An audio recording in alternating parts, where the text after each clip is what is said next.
সমুদ্র পাড়ে এমন মিমকে আগে দেখেনি কেউ।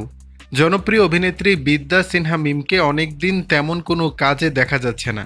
তবে একটি সিনেমা আসার অপেক্ষায় রয়েছে। সোশ্যাল মিডিয়াতে বেশ সরব তিনি।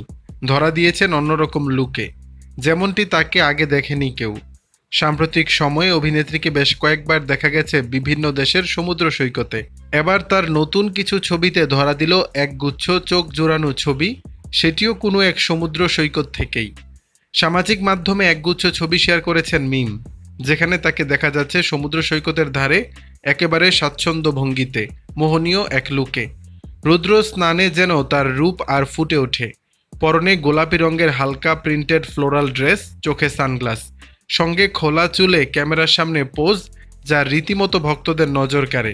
ছবিগুলো কোথায় তোলা তা সরাসরি না উল্লেখ থাকলেও দৃশ্যপট ও পরিবেশ দেখে ধরে নেওয়া যায় এটি দেশের বাইরের কোনো সৈকত। ছবির ক্যাপশনে কিছু না লিখে শুধু একটি ভালোবাসার ইমোজি জুড়ে দিয়েছেন মিম। যদিও মন্তব্য ঘরে ভক্তরা প্রশংসায় ভাসিয়েছেন তাকে। কেউ লিখেছেন অনেক সুন্দর লাগছে, কেউ আবার দিয়েছেন লাভ ইমোজি। দর্শক, বিষয়টি নিয়ে আপনাদের মতামত জানাবেন নিচের কমেন্ট বক্সে।